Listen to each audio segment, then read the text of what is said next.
नमस्कार, मिथिला नेपाल टेलिभिजनको यो मिथिला बहसमा यहाँ सबैलाई स्वागत गर्दछु। म प्रेम चन्द्र। सधैँ झैं आज पनि मिथिला बहसभित्र हामी संघीयतालाई कसरी जगैसम्म बलियो बनाउन सकिन्छ, संवैधानिक संघीयतालाई व्यावहारिक संघीयता कसरी बनाउन सकिन्छ, यो देश भौगोलिक एकीकरण भइसकेको भावनात्मक एकीकरण लामो समयदेखि बाँकी रहेको भावनात्मक एकीकरण कसरी गर्न सकिन्छ, यसैको लागि एक प्रयास मिथिला बहस। हामी चाहन्छौं यो राष्ट्र समृद्ध होस्, राष्ट्रवासी सुखी होस्, तर त्यो समृद्धि र त्यो सुखको तबसम्म अनुभूति हुँदैन जबसम्म देशको हरेक भूभागमा बसोबास गर्ने नेपालीले आफूलाई राष्ट्रवादी ठान्दैन, आफूलाई राष्ट्रप्रतिको माया जुन छ त्यसलाई जगाउन सक्दैन। यहाँ कोही आफूलाई अति राष्ट्रवादी, कसैलाई अराष्ट्रवादी जुन एउटा भावना छ त्यो भावनालाई किर्ने एक प्रयास मिथिला बहस।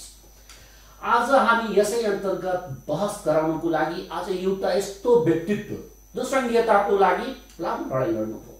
उहाँ मधेसी जनअधिकार फोरमको स्थापना कालदेखि नै संस्थापक भएर काम गर्नुभयो, ड्राफ्टिङहरू गर्नुभयो। उहाँको लगानी एउटा राजनीतिक विश्लेषकको रूपमा मात्रै हामीले सीमित गर्न मिल्दैन, अभियानीको रूपमा नै भन्न मिल्छ।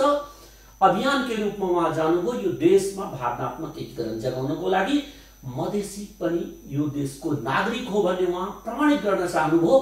त्यसको लागि लामो सङ्घर्ष गर्दै अनवरत रूपले 18 देखि 20 वर्ष भइसक्यो उहाँको यसै क्षेत्रमा काम गरिरहेको। र आज हामी निम्ति आएको छौं एउटा छुपेको अनुहार जो आफूलाई पर्दा पछाडि राखेर काम गर्नुभयो, उहाँले हामी उजागर गर्न प्रयास गरेका छौं। हामी निम्ति आएका छौं उपेन्द्र झालाई, जो राजनीतिक विश्लेषक हुनुहुन्छ, मधेस अभियानीको रूपमा पनि उहाँ चिन्नुहुन्छ।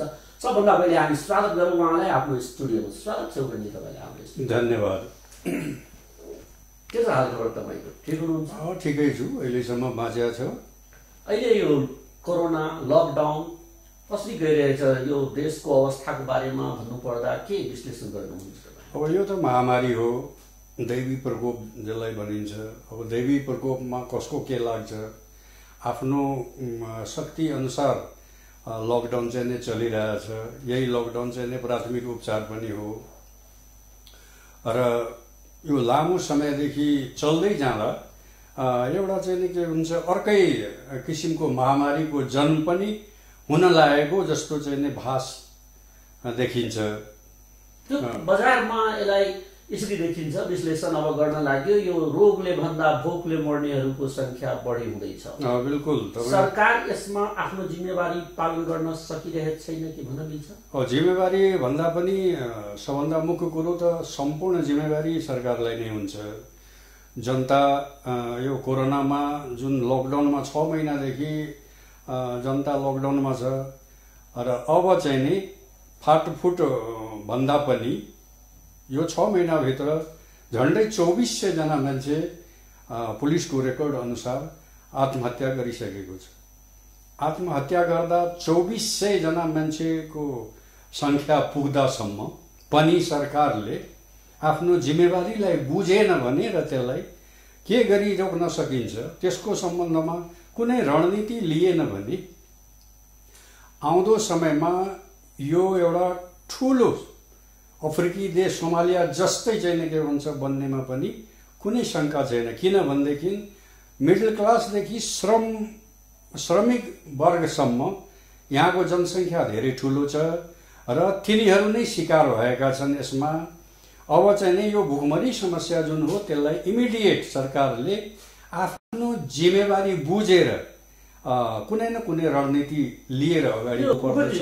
अहिले हाम्रै छिमेकी राष्ट्र चीन भनौँ, जहाँबाट यो कोरोना महामारी सुरु भयो, या हाम्रै अर्को ठुलो छिमेकी राष्ट्र भारत भनौँ, त्यहाँ पनि यो लकडाउन धेरै भयो, खुकुलो गरिसकेको, त्यहाँ आर्थिक गतिविधिहरू सञ्चालन गरिसके। नेपालमा मात्रै यो लकडाउनलाई निषेधाज्ञाको रूपमा एकदम स्थानीय स्तरलाई पनि इम्पावर्ड गरेर घरैबाट निस्किन नदिने यस्तो अवस्था, यो केही अरू पनि यसको कारणहरू छ कि खालि शुद्ध कोरोना रोक्नको लागि मात्र यो प्रयास हो? कारण त केही पनि होइन। अब संसारैले चाहिँ नि योलाई लकडाउनमा गएपछि मात्रै कोरोनासँग बच्न सकिन्छ भन्ने जुन एउटा शिक्षा लिए त्यही आधारमा नेपाल सरकारले पनि यसलाई त्यही विधिबाट चाहिँ अगाडि बढाएको छ।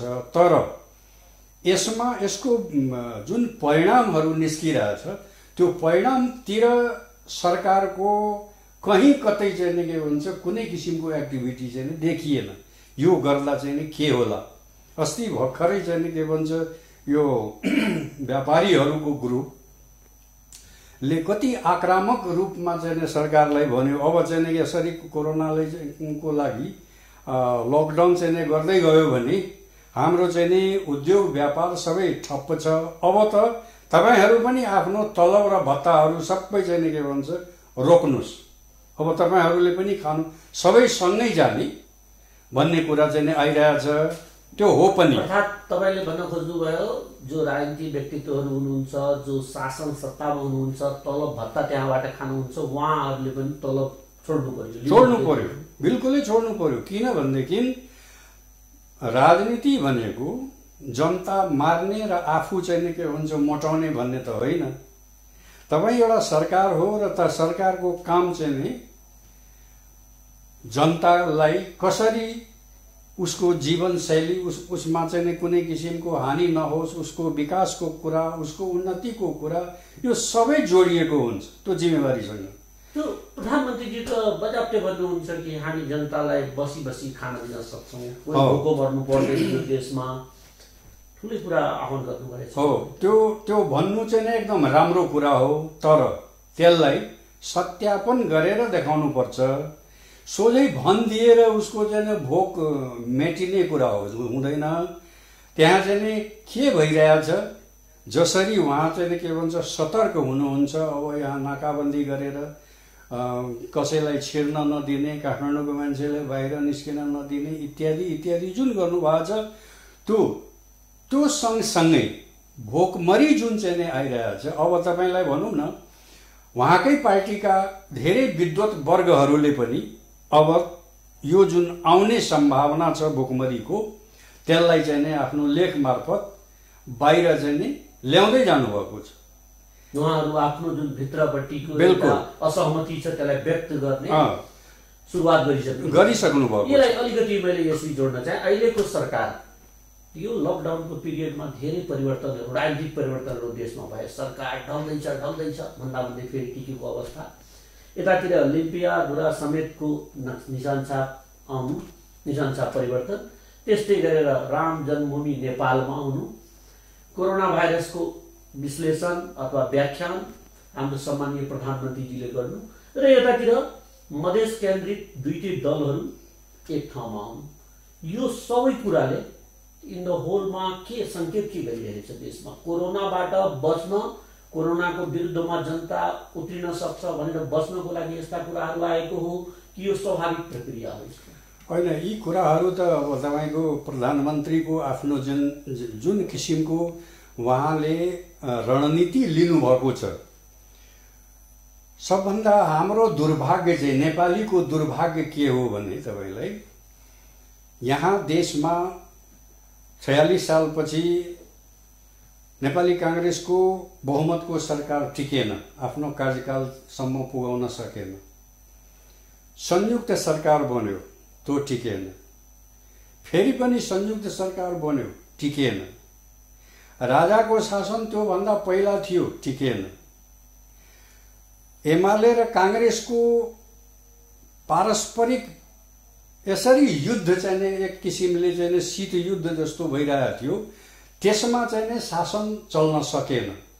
राजाले फेरि पनि ओभरटेक गरेर शासन हातमा लियो, ऊ पनि चलाउन सकेन। अहिले आएर जब चाहिँ ओलीजीको 2/3 सरकार बन्यो नेपालमा, पुग न पुग 2/3 नै भन्नु पर्यो। त्यो अवस्थामा नेपाली जनताले लामो समय 2007 सालको र अहिलेको यो लामो पिरियडमा एउटा लामो सास लिए जनताले। आधुनिक नेपालको राजनीतिक वृत्तमा एउटा नयाँ आयाम थपियो। बिल्कुल, यो चाहिँ लामो सास केमा लिए भने अब नेपालमा शान्ति स्थापना हुन्छ, बहुमतको सरकार हो र यो सरकार चाहिँ के भन्छ टिक्छ पनि हो। कुनै किसिमको प्रतिकूल वातावरण हाम्रो प्रधानमन्त्री केपी शर्मा ओलीजीसँग थिएन। सबै कुरो छ। फेरि चाहिँ सहयोग गर्ने शक्ति केन्द्रहरू पनि एकदम पछाडि छ। त्यो पनि अभयदान भनौँ न, सहयोग पनि होइन, अभयदान दिने किसिमले चाहिँ शक्ति केन्द्रहरू पछाडि। शक्ति केन्द्रतिर हामी जाउँला। अलिकति यसलाई मैले छुट्याउन चाहे प्रश्नलाई अलिकति यसरी राखिदिनुहोस्। यो सरकार कोरोनासँगको जुन जुझाइ छ, जुन लडाइँ छ, त्यसमा कति प्रतिशत सफल भएको मान्नुहुन्छ? होइन, सफल त हेर्नुहोस्, सफल त सफलै भन्नु पर्यो। किनभनेदेखि यो सतर्कता पहिलेदेखि हुनु पर्थ्यो।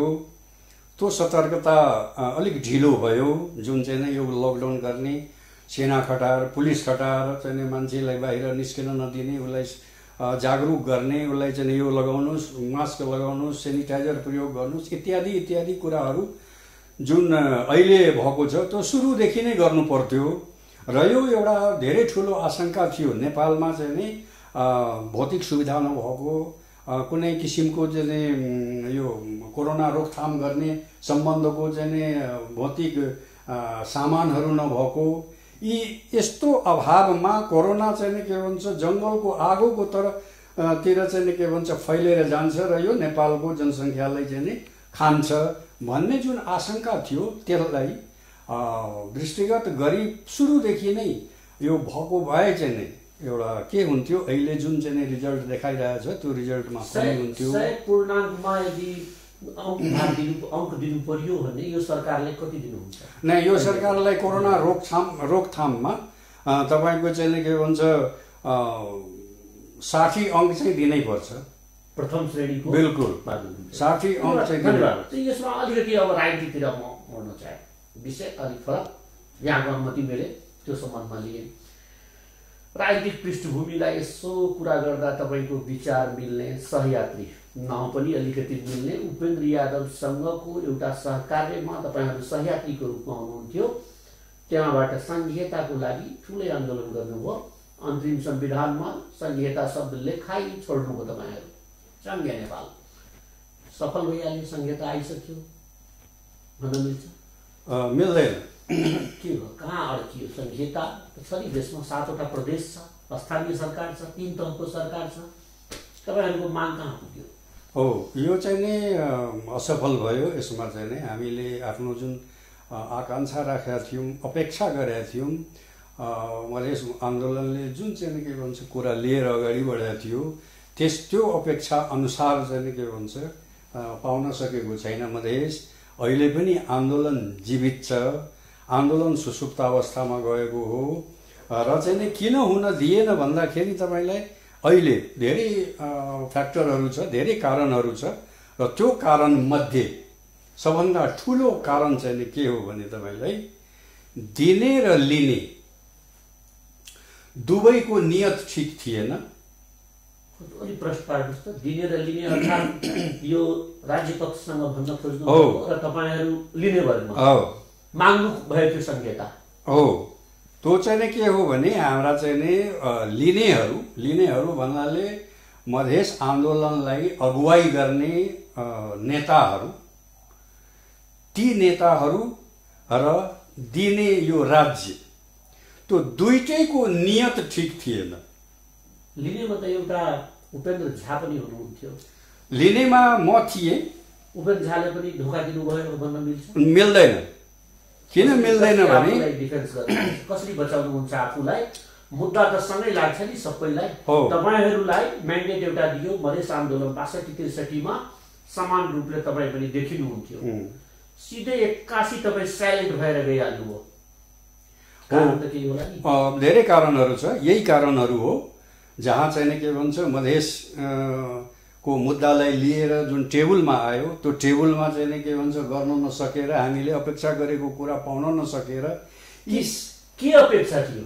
उपेन्द्र झाको अपेक्षा के? उपेन्द्र झाको होइन, उपेन्द्र झाको कुनै अपेक्षा थिएन। उपेन्द्र झाको कुनै अपेक्षा थिएन मधेस आन्दोलनमा उठेका मुद्दाहरू जुन चाहिँ के भन्छ सङ्घीयता, त्यसपछि समान अधिकार, समानुपातिक प्रतिनिधित्व, हैन, यो राज्यको पुनर्संरचना गरेर समान अधिकारको चाहिँ जुन कुरा उठेको थियो ती कुराहरूमा तपाईलाई चाहिँ नि सङ्घीयता पनि मधेसी समुदायसँग धोका भयो भन्न खोज्नु। धेरै ठुलो धोका। त्यो सहमति गलत थियो, त्यो सहमति 22 बुँदे गलत थियो या 8 बुँदे गलत थियो, कहाँनिर तपाईँ एक्सप्रेस गर्दै होइन। सहमति भए पनि तपाईलाई 22 बुँदेमा तपाईले यदि भन्नुहुन्छ भने संहिताको विषय नै छैन। तपाईँ हेर्नुहोस् 22 बुँदेले एक मधेस प्रदेश भने त छैन त्यसमा, छैन। अहिले पनि हेर्नुहोस् तपाईँ चाहिँ छैन। जुन चाहिँ फेरि 8 बुँदे भयो त्यसमा चाहिँ संहिता समावेश भएको हो। मैले भन्न खोजेको के भने मधेसका दलहरू अथवा फोरमका अगुवाहरूको चाहिँ जुन लिने कुरा थियो, राज्यले त तपाईलाई माइनस गरेरै जान्छ। उ त चाहन्छ हामीलाई धेरै चाहिँ के भन्छ आहत नगरेर यिनीहरू मानिदियो भने सजिलो हुन्छ, अधिकार पनि सुनिश्चित रह्यो, हो, विद्रोह पनि दबेर गयो। के यसलाई यसरी हामी भन्न सक्छौँ मधेस विद्रोह समाप्त भइसकेको छैन, समाप्त भएको छैन। देखिन्छ नि मधेसी दल अब देखिन्न तपाईको सतहमा मधेसी दल खै, देशमा मधेसी दलको नामले चल्ने दल अब छैन। मधेसी जनाधिकार फोरम कहाँ गयो? उतातिर तमलोपा खोलेको थियो, सम्भावना थियो मधेसी दलको रूपमा परिचित। अहिले जनता समाजवादी पार्टीमा मधेसी शब्द पनि थपिएको छैन। के भएको होइन? त्यो प्राप्ति पछिको यो अवस्था आएको हो। अहिले अब राष्ट्र पार्टी भइसक्यो, त्यो संयुक्त भयो होइन। त्यहाँ चाहिँ नि अब उपेन्द्र यादव जस्तो मान्छेले एउटा कुरामा चाहिँ ऊ के कन्भिन्स भइसकेको छ भने मधेसको मुद्दा मैले यहाँसम्म ल्याइदिएको छु वा भन्ने पनि गर्नुहुन्थ्यो कुनै कुनै ठाउँमा। मैले मधेसलाई यहाँसम्म पुर्याएँ। अब उहाँको मानसिकतामा के छ भने मधेसले अब आन्दोलन गर्नु पर्दैन। अब अवतारको रूपमा धेरै यहाँ चाहिँ देवताहरू स्थापित भइसके। त देवताहरूको एक मिनट देवताहरू धेरै स्थापित भइसके। अब यी देवताहरूको स्तुति गानबाटै चाहिँ के भन्छ मधेसले सारा फल पाउने भन्ने मानसिकता अब लिइसक्नु भएको छ।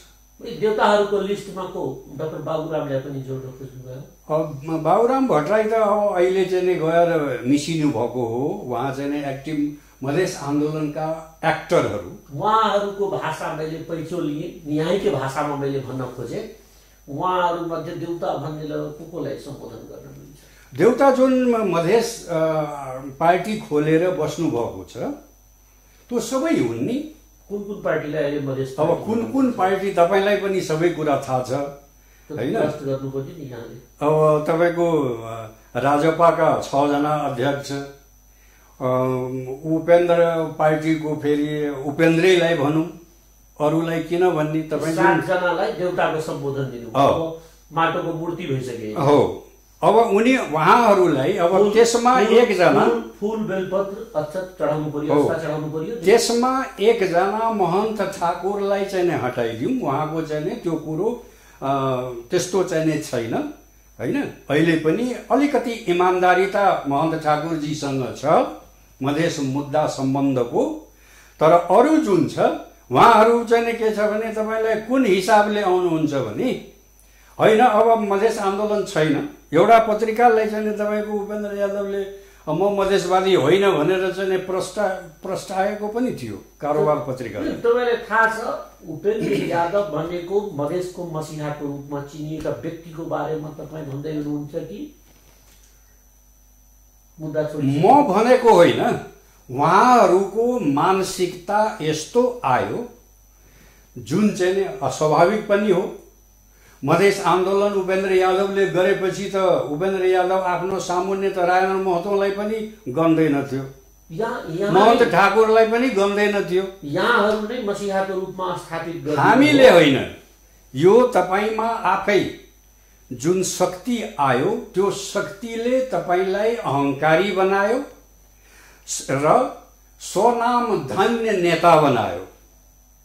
त्यो स्वनाम धन्य नेताले एउटा यस्तो विचार ल्यायो कि अब म भन्दा ठुलो मधेसमा कोही पनि होइन र मधेसले अब चाहिँ हाम्रो स्तुति गरेर जे कुरा पनि चाहिँ लिन सक्छ। यसमा मैले अलिकति जोड्न चाहे, उपेन्द्र यादव प्रष्ट रूपले भन्नुहुन्छ कि अधिकार जति आएको छ मधेस आन्दोलनबाट स्थापित भएको। त्यो उपेन्द्र यादवले भनेको कुरो होइन, त्यो मधेस आन्दोलनकै उपलब्धि हो। त्यो संहिता आयो, जति आयो, सरकार बनेछ, बिल्कुल त्यसमा उपेन्द्रजीको लगानी छ, नेतृत्व गर्नुभयो। तर फेल कहाँ भयो जुन चाहिँ प्रश्न गर्नुभयो तपाईँ, त्यसलाई अझै म क्लियर गर्छु। बाँकी के रहिहाल्यो कि त्यसमा उपेन्द्रजीलाई असफल भन्न मिल्छ? हो, त्यो चाहिँ नि यो जुन अहंकार पलायो नि, शक्ति प्राप्त गरेपछि जुन अहंकार पलायो, त्यो अहंकारले चाहिँ नि उहाँलाई कहाँ कहाँ के गर्नु पर्थ्यो त्यसबाट चाहिँ के भन्छ विस्थापित गरिदियो। उहाँले उपेन्द्र झालाई सम्मान गर्न सक्नु भएन, त्यो कुरालाई अहंकारसँग जोड्दा हुन्छ। उपेन्द्र यादव के अरे उपेन्द्र झालाई आफ्नै किसिमको इतिहास उपेन्द्र झाले बनाएको छ। उपेन्द्र झाको राजनीतिक जीवनमा चाहिँ उपेन्द्र यादव भन्दा धेरै सिनियर मान्छे हो उपेन्द्र झा, उमेरले पनि, अनुभवले पनि, सबै कुरोले पनि। उपेन्द्र यसैमा म जान्न चाहे, आम हाम्रो दर्शक पनि जान्न चाहनुहुन्छ यस विषयमा बडा राम्रोसँग। एक समयको सहयात्री दुवैजना, न मासुको सम्बन्ध तपाईहरूको बीचमा, खाना एकअर्काको नपच्ने, यसरी टाढा टाढा बन्नुको मूल कारण के रहेछ? मूल कारण चाहिँ नि उपेन्द्र यादवको शक्ति प्राप्त भएदेखिको जुन चाहिँ नि महत्वाकांक्षाहरू बढ्यो, त्यो महत्वाकांक्षाबाट चाहिँ के भन्छ सबै सम्बन्ध चाहिँ नि टुक्रिन थाल्यो। मसँग मात्रै होइन, धेरै यस्ता साथीहरू छन्, तिनीहरू सबैसँग चाहिँ नि सम्बन्ध टुक्रिन थाल्यो। अहिले पनि त्यही हो। तपाईलाई एउटा गाँठी कुरा चाहिँ नि म के भनिदिउँ भने, उपेन्द्र यादव एक्लै मान्छे हो, कोही पनि उसँग छैन। अहिले त्यही पनि ठुलो दलको, तेस्रो ठुलो दलको उहाँ नेता, कार्यकारी अध्यक्ष। बिल्कुल। कुरा के हो भने तपाईलाई अनुकूलता पाएपछि मान्छे माथि जान्छ, जसरी यहाँ केपी शर्मा ओलीजीलाई पनि त्यस्तै हो, माथि जान्छ। राजनीतिक प्रतिकूलता आएपछि पूर्व राजा ज्ञानेन्द्र शाह जस्तै वनमा जान्छ। अहिले यो एकीकरणको सन्दर्भमा मैले लग्न चाहे, एकीकरण भयो, यहाँले भर्खरै जुन राख्नुभयो एउटा मोहन ठाकुरजी, त्यसमा अलिकति त्यागी छविको देख्नुहुन्छ, तर उहाँमाथि पनि दोषारोपण भइरहेछ। अलिकति कहीँ न कहीँ परिवारवाद हावी हुँदै गएछ विगतका समयहरूमा। कहिले आफ्नो परिवारको नातावाद, कृपावादमा उहाँ अलि अल्झिनु भएछ। उहाँको होला इतिहास, स्वच्छ इतिहास छ, तर त्योसँग जोडिएर कहीँबाट आइरहेको हुन्छ गुनासोहरू। कसरी यसलाई व्याख्या गर्नु? त्यो एकदम सही कुरा गर्नुभयो। तपाईँको कुरामा चाहिँ म एकदम सहमत छु। तर कुरो के हो भने, अब कोइलाको खानीमा जानुहुन्छ गोरो मान्छे, कहीँ दाग नलाग्ला भनेर चाहिँ नि चिताउनु त बेकारै हो नि। अब त्यस्तो चाहिँ नि फोहोर राजनीतिमा उहाँ चाहिँ नि बस्नु भएको छ हैन। राजनीति फोहोर कि राजनीति गर्दै हुनुहुन्छ त्यो फोहोर हैन, राजनीतिलाई जुन चाहिँ नि फोहोर किसिमले बनाइदिनु भएको छ, फोहोरी राजनीति जुन बनाइदिनु भएको छ, मधेस आन्दोलनले फोहोरी राजनीति गरेका थिएन। त्यो फोहोरी राजनीतिले उहाँलाई पनि नातावाद, कृपावादमा जोड दियो, एउटा कालो टीका चाहिँ नि लगाइदियो, सम्धिलाई राख्नुभयो भन्ने कुरा लगाइदियो। त्यो चाहिँ नि अलग एउटा कुरो हो। तर मुख्य कुरो नियत हेर्नुपर्छ, क्यारेक्टर हेर्नुपर्छ। त्यो नियत र चरित्र महन्त ठाकुरको चाहिँ त्यस्तो छैन। जुन कुरो चाहिँ तपाईँलाई यो धेरै घटनाहरूबाट प्रष्ट गर्न सकिन्छ, धेरै घटनाहरूबाट। यसमा महन्त ठाकुरजी पटक पटक अभिव्यक्ति मिडिया मार्फत पनि दिइराख्नुहुन्छ, यदि मधेसको माग पूरा भएन भने हामी एउटा राज्य अलग देशको माग पनि हुन सक्छ भन्ने उहाँ गर्नुहुन्छ। के रहेछ यसमा जिस्ट कुरा? त्यो के आक्रोश मात्रै हो कि केही छ त्यसको? त्यो आक्रोश स्वाभाविक पनि हो, तर त्यो आक्रोशलाई विचार बनाएर उहाँ चाहिँ के भन्छ अगाडि बढ्ने मान्छे होइन, अथवा त्यो पार्टीभित्रका कोही पनि होइनन्। त्यो विचार गलत विचार हो। त्यो आक्रोश किन हो त भन्दाखेरि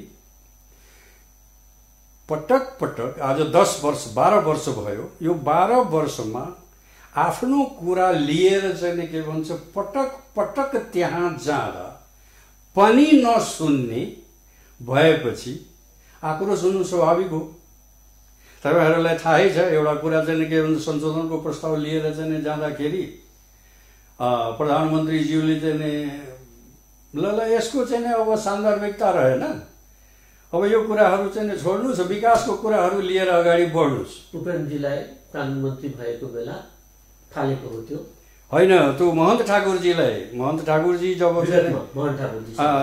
जब 6 जना मिलेर चाहिँ जानुभएको थियो त्यो अल्टिमेटम दिनको लागि बालुवाटा। उपेन्द्र यादवसँग पनि त्यही घटनाहरू। उपेन्द्रजीलाई अलिकति म यतातिर ताने, अहिले ध्रुवीकरण विश्वव्यापी रूपले हेरियो भने हरेक देशमा 2टा राजनीतिक ध्रुवहरू देखिएको छ। नेपालमा 2टा ध्रुव छँदै थियो, नेपाली कांग्रेसको अथवा डेमोक्रेटिक धार जसलाई भन्छौँ, जो प्रजातान्त्रिक समाजवादमा विश्वास गर्छ।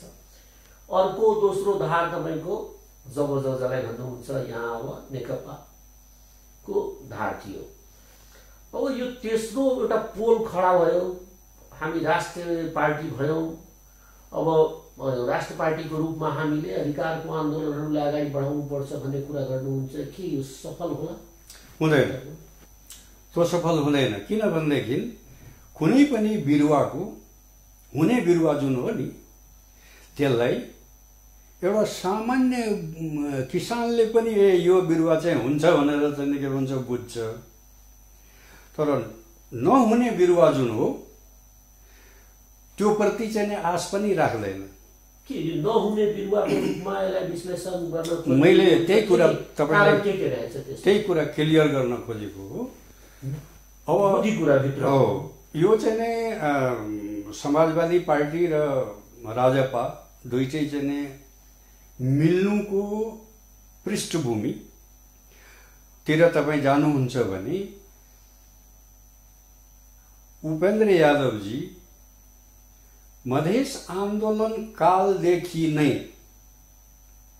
सद्भावनासँग यो तमलोपासँग एकीकरण गर्नको लागि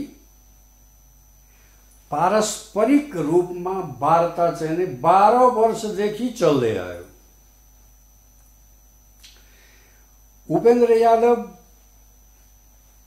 मधेस आन्दोलनबाट चाहिँ उदाएको मान्छेले यो दुईटैलाई चाहिँ काउन्टै गर्न छोडेपछि त्यो वार्तामै रह्यो।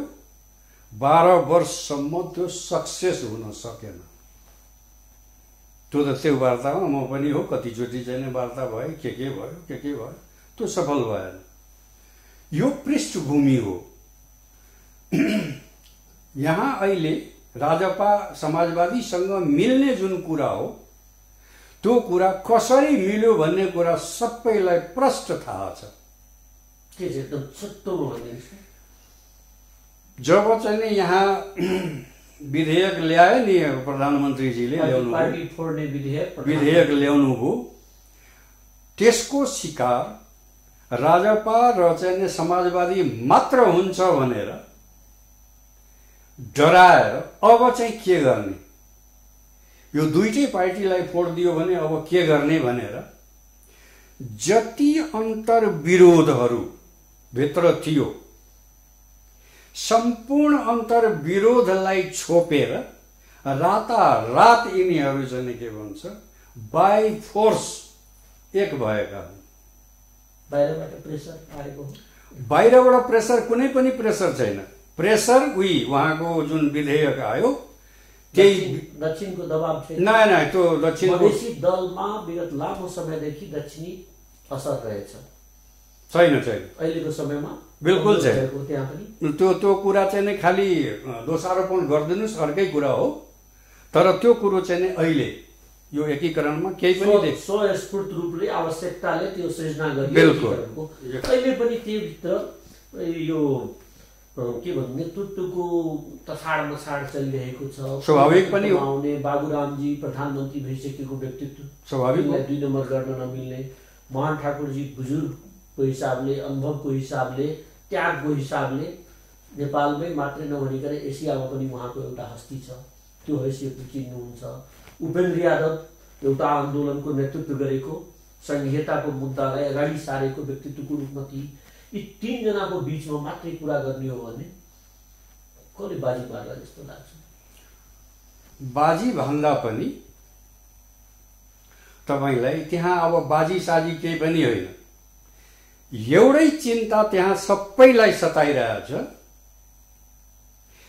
यत्रो ठुलो पार्टीको भार हामी चाहिँ सहन सक्छौं कि सक्दैनौं, मात्र एउटै चिन्ता हो त्यो। बाबुराम भट्टराईलाई पनि त्यो चिन्ता छैन। त्यो चिन्ता उपेन्द्र यादवलाई छ, त्यो चिन्ता मधेस के अरे महन्त ठाकुरजीलाई छ, त्यो चिन्ता राजेन्द्र महतोजीलाई छ। त्यो अलिक प्रश्न पार्नुहोस् त्यसलाई। बाबुरामजीलाई चिन्ता छैन भन्नुको यो कुराको र उहाँहरूलाई छ के कुरा यो मधेस? बाबुराम भट्टराई अहिले मधेसको धरातलमा जानुभएको छ। कुनै एक्टिङ त छैन। मधेस आन्दोलनलाई लिड गरेको भए, मधेस आन्दोलनलाई यो सरकारको विरुद्ध कुनै कुरा लिएर उतारेको भए उहाँको एक्टिभिटी अथवा चाहिँ नै उहाँको जुन एक्जिक्युटिभ एउटा पर्फर्मेन्स हो त्यो कुरा स्पष्ट भएको छैन। अब भूतपूर्व प्रधानमन्त्री अब उपेन्द्रले चाहिँ होइन अब त्यत्रो ठुलो मान्छेलाई आफ्नो अन्डरमा ल्याएको छु, उहाँ त पहिला जति सोच्नु भएको थियो मसिहा, अब त महामसिहामा चाहिँ जानु भएको छ उपेन्द्रजी। उहाँको महत्वाकांक्षा त प्रधानमन्त्रीलाई आफ्नो अन्डरमा ल्याएपछि त स्वाभाविक हो नि प्रधानमन्त्री बन्ने आफूलाई उम्मेदवारको रूपमा हेर्नुहुन्छ। तपाईँ भुलवश नै चाहिँ दारू खानुभयो भने त नशा त भइहाल्छ नि। हो, बास्ना त आइहाल्छ। बिल्कुल बिल्कुल सबै कुरो हुन्छ र त्यो देखिन्छ पनि अरूलाई। तपाईँ नशामा हो भन्ने कुरा देखिन्छ पनि। त्यसैले मैले भने जुन महत्वाकांक्षा उहाँ चाहिँ पाल्नुभयो र अब यो चाहिँ भन्नुभयो कि मेरो स्तुति गरेरै चाहिँ मधेसले सबै फल पाउने हो भन्ने जुन कुरा आकांक्षा राख्नु भएको छ। के भन्न खोज्नु भयो? उपेन्द्र यादव मदमा नशामा छन् अहिले। बिल्कुलै छ, पावरको नशा हो। निश्चितै। त्यसकारणले यो चिन्ता अब अहिले तपाईँ चाहिँ हेर्नुहोस्, 4 जना अध्यक्षलाई चाहिँ तपाईँ स्ट्याटस दिनुभएको छैन। अनिल झादेखि लिएर अनिल झा, महेन्द्र यादव, आखिर उनीहरू पार्टी चलाएका मान्छे हुन्। शरद सिंह भण्डारी पार्टी चलाएका मान्छे हुन्, मामुली त होइन। नाम लेखाएर सोझै चाहिँ के भन्छ जानुभएको त होइन। एउटा एक्टिङ गरेर आउनुभएको हो, चुनाव लडेर आउनुभएको हो, समानुपातिकमा चाहिँ लिएर आउनुभएको हो। त उहाँहरूलाई अहिलेसम्म कुनै स्ट्याटसमा चाहिँ राखेका छैन भनेपछि तपाईँलाई कुरो के हो त भन्दाखेरि तपाईँ जुन भन्नुभयो नि यो एकदम निर्विकल्प नेतृत्व त्यहाँ चयन गर्नु पर्यो भने अब कसलाई दिलाउने जस्तो अनुमान गर्नुहुन्छ? यहाँ विश्लेषण गर्नुपर्दा कसलाई दिन उपयुक्त होला? मैले भनेर हुँदैन, त्यो उपयुक्तता त भन्न सकिन्छ नि। त्यहाँ चाहिँ नि तपाईँ समाजको एउटा चिन्तक पनि हुनुहुन्छ, त्यो हिसाबले मैले भन्दा तपाईँलाई जसको हातमा नेतृत्व गयो भने सही नेतृत्व रहला। हेर्नुहोस्, या विगत जस्तै राजपा जस्तै साझा नेतृत्वको अवधारणाले मात्रै चल्ने हो कि एकल नेतृत्व अब स्वीकार हुन्छ कि मधेसी दलमा मूलतः नेतृत्वकै प्रश्न रह्यो सधैँ पनि। बिल्कुल एकीकरण नहुनुको कारण पनि त्यही हो जस्तो लाग्छ मलाई। अब महन्त ठाकुरजीलाई भनौँ भने अहिले पनि मधेस मुद्दाको प्रति इमान्दारी छ। बाध्यतावश चाहिँ के भन्छ त्यो नालीमा चाहिँ उभिन पर्दा चाहिँ उभिनुहुन्छ बाध्यतावश। तर जे भए पनि तपाईँको चाहिँ विगत कालमा म चाहिँ हेर्दै आइरहेको छु त्यो इमान्दारिता चाहिँ के भन्छ राख्नु भएको छ। मधेस मुद्दाप्रति महन्त ठाकुर इमान्दार हुनुहुन्छ भने गद्दार को छ त? सबै गद्दार छन्। बाँकी सबै तपाईँ नलिन सकिन्छ गद्दारहरूको को? व्यक्तिवादी चरित्रलाई अँगाल्नुभयो भने के कुरा छुट्छ? व्यक्तिवादी चरित्र अँगाल्नुभयो भने के कुरा छुट्छ? सामूहिक कुरा छुट्छ। मधेस प्रतिको तपाईको जो जिम्मेवारी हो त्यो छुट्छ। त्यो व्यक्तिवादी चरित्र हावी भयो। व्यक्तिवादी चरित्र सबैमा हावी भयो। विशेष गरेर कतातिर? सबैमा। विशेष कहाँ छ र? यहाँ त सबैमा। तपाईलाई एउटा कुरा भनौँ न, तपाईको नजरमा महन्त ठाकुर मात्रै एउटा अनेस्टीको साथ, तर इमान्दार भए पनि उहाँ अब निष्क्रिय हुनुहुन्छ। उहाँमा चाहिँ लिडिङ पावर छैन। लिडिङ पावर नभएपछि उहाँ चाहिँ के भन्छ सम्मान प्राप्त व्यक्तिको रूपमा बस्नुहुन्छ। मधेसलाई लिड गर्ने हिसाबले चाहिँ बस्नुहुन्न। त उहाँ निष्क्रिय भइसकेपछि त्यहाँ अरू को बचे त? सबै व्यक्तिवादीहरू बचे। त्यो व्यक्तिवादी मध्येबाट जो अलिक कम व्यक्तिवादी छन् त्यसलाई दिनु पर्यो नेतृत्व। त्यो कतातिर जाला जस्तो लाग्छ? कतैतिर जाँदैन। जसको चाहिँ नै आफ्नो बाहुबल छ त्यहाँ एउटै कुरा, त्यहाँ चाहिँ के भन्छ मुख्य नेतृत्वकर्तालाई एउटै चिन्ता भइरहेछ, यत्रा सबै आए यिनीहरू हामीलाई के गर्छन्, जोडेर राख्न सक्छौँ कि सक्दैन भन्ने चिन्ताको विषय हो। त्यत्रो चाहिँ ठुलो हृदय चाहिँ के भन्छ नेतृत्व वर्गमा चाहिँ छैन। सबैलाई चाहिँ के भन्छ हटाएर राख्ने। अलिक प्रश्न भन्नुहोस् त, अब के यो पार्टी फुट्न सक्छ भन्न खोज्नुभयो? यहाँ त जे पनि हुन्छ नि फुटेकै हो नि। एकपल्ट होइन, 7-7 पल्ट फुट्यो। एकपल्ट फुटे पो गल्ती भयो, 7-7 पल्ट फुट्नुलाई गल्ती भन्छ? त्यो त व्यक्तिवादी चरित्र हावी भएपछि तपाईलाई लोक कल्याणको जुन भावना हो त्यो हराउँछ। आफ्नो स्वार्थमा सबै हुन्छ। यहाँ गुट बन्छ, गुट तयार हो, पार्टी तयार हुन्छ। चाहे त्यो तमलोपासँग भएको होस् घटना, चाहे सद्भावनासँग, चाहे मधेसी जनअधिकार तत्कालीन अवस्था। अहिले अब मधेसको मुद्दा तपाईको शब्द मैले पैचोलिए, भाषा पैचोलिए भने पूरा भएको छैन, माग पूरा भएको छैन। मधेसमा आन्दोलन त सेलाइसकेको अवस्थामा देखिन्छ, सुसुप्त अवस्थामा देखिन्छ अहिले। तर के वास्तवमा आगो निभिसक्यो हो कि छ कहीँ आगो माथि? एकदम छ। त्यो अधिकारवादी आन्दोलन जबसम्म उसको अधिकार सम्बोधन हुँदैन तबसम्म अधिकारवादी आन्दोलन चाहिँ नै बिल्कुल चलिरहन्छ। र समय सापेक्ष ऊ चाहिँ नै एक कदम पछाडि त्यो हुनु स्वाभाविक हो। सुसुप्तावस्थामा जानु स्वाभाविक हो, हैन? नेतृत्वहरूले धोका दिएर सुस्त अवस्थामा गयो। धोका भन्दा पनि मैले भने नि तपाईलाई व्यक्तिवादी चरित्र जब चाहिँ अँगाल्नु हो भने व्यक्तिवादी चरित्र स्वतः त्यो कुरा छुट्छ। धोका भन्न मिल्छ? बिल्कुल मिल्छ। अझ यसो मैले अलिकति जोडे, अब आगामी समय मधेस मुद्दामा के हुन्छ? यही दलले, यही जसपाले प्रदेश अधिकार दिलाउँछ।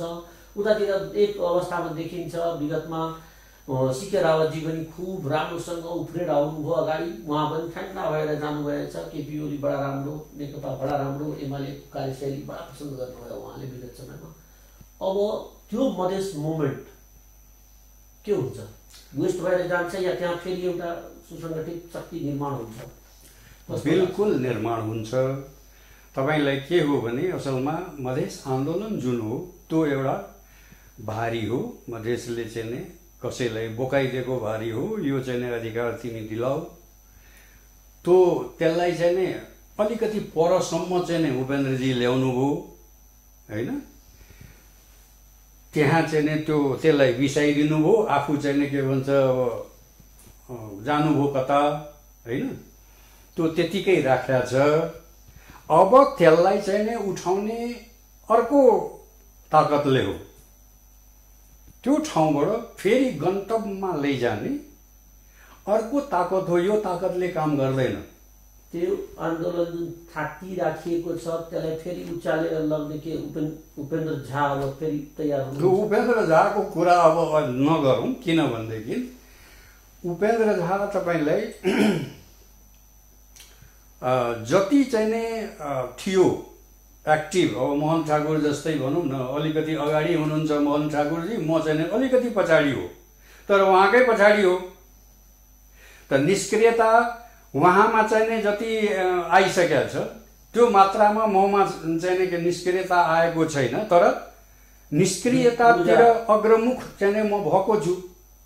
त मैले त्यो कुरा चाहिँ नि अब त सम्भवै छैन, त्यसलाई युथहरूले ल्याउने हो, नयाँ बिल्कुल एकदम निश्चित रूपले। यो जुन चाहिँ नि के भन्छ एउटा मोह चाहिँ नि देउताहरूमा चाहिँ नि पलाएको छ, जुन चाहिँ नि हामी नै हो सबै थोक गर्ने, त्यो मोहबाट उहाँहरूलाई मुक्त हुनुपर्छ। र उहाँ चाहिँ नि फेरि आन्दोलनलाई लिएर अगाडि बढ्ने क्षमता राख्नुहुन्न। तपाईँ कुन कुन नालीमा चाहिँ नि खुट्टा हाल्नु भएको छ होइन, त्यो सबै रेकर्डेड छ, पब्लिकले देखिसकेको छ। तपाईँ त्यहाँबाट पानीले त्यो खुट्टा सफा गरेर फेरि आन्दोलनको त्यो मोटो लिएर तपाईँ अगाडि बढ्नुहुन्छ, सबभन्दा पहिला त राज्यले नै तपाईँलाई छोड्दैन। मुद्दा लगाएर हाल्छ, मुद्दा लगाएर तपाईँलाई चाहिँ नि के भन्छ, छोड, यो तेरो लागि होइन, तेरो लागि उहाँ, राज्यले नै छोड्दैन। तपाईँ यो विचार गर्नुहोस् न, त्यत्रो क्रान्तिकारी धार अहिले पनि चाहिँ नि के भन्छ, जुन कुरा उपेन्द्रजी गर्नुहुन्छ, कम्युनिस्ट हो, त उहाँ के हो? समावेशी समाजवादको कुरा आइरहेको छ अहिले। उपेन्द्रजी बढी समावेशी समाजवादतिर जानुभएको छ, जो फरक अरूभन्दा भन्दै हुनुहुन्छ। नयाँ मुद्दा त छँदैछ नि, आयो नि नयाँ मुद्दा, संघीयतापछि अब समावेशी समाजवादको मुद्दाले। तपाईँको क्रान्तिकारी धार जुन हो तपाईँमा भएको, त्यसैलाई समाप्त गरिदिएपछि कुन कुरा लिएर अगाडि जानुहुन्छ? मुद्दा छैन। अब तपाईँ बकम फुसे कुरा गर्दै हुनुहुन्छ। मैले भने नि, तपाईँ जुन हिसाबले चाहिँ नि क्रान्तिकारी धारलाई छोड्नुभयो, के भन्न खोज्नुभयो तपाईँ? कि मधेसले अब उपेन्द्रलाई पत्याउँदैन?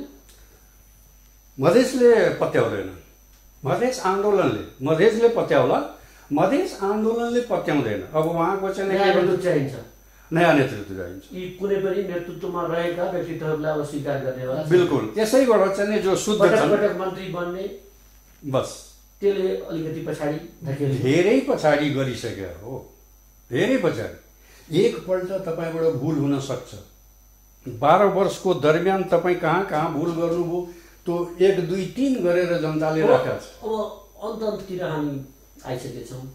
मैले सानो प्रश्न राखेँ, सानै उत्तर दिनुहोला, समयको बाध्यतालाई ख्याल गर्दै, मध्यनजर गर्दै। अहिले मधेसी समुदायभित्र पनि, मधेस भूभाग जहाँ तपाईँको 8वटा जिल्ला मात्रै नभनिकन 22वटा जिल्लालाई तपाईँहरूको भन्न चाहे, तपाईँहरू जुन माग गर्नुहुन्छ कि एक मधेस प्रदेश भन्ने, त्यो पुरै त्यहाँनिर यो हिन्दूवादको मुद्दा जुन छ त्यो आइरहेको छ। संहिताभित्र, गणतन्त्रभित्र हिन्दू राष्ट्र बनाउने कुराहरू पनि चलेको गएकै सुनिन्छ। के चाहिँ यो कुराले पनि नयाँ एउटा धार निर्माण गर्छ? बिल्कुलै गर्छ, त्यो गर्छ। किनभनेदेखि हिन्दू कुनै चाहिँ नयाँ किसिमले यहाँ छिर्ने कुरा त होइन, हिन्दू त यहाँको चाहिँ नि माटो पानी हावामा मिसिएको छ।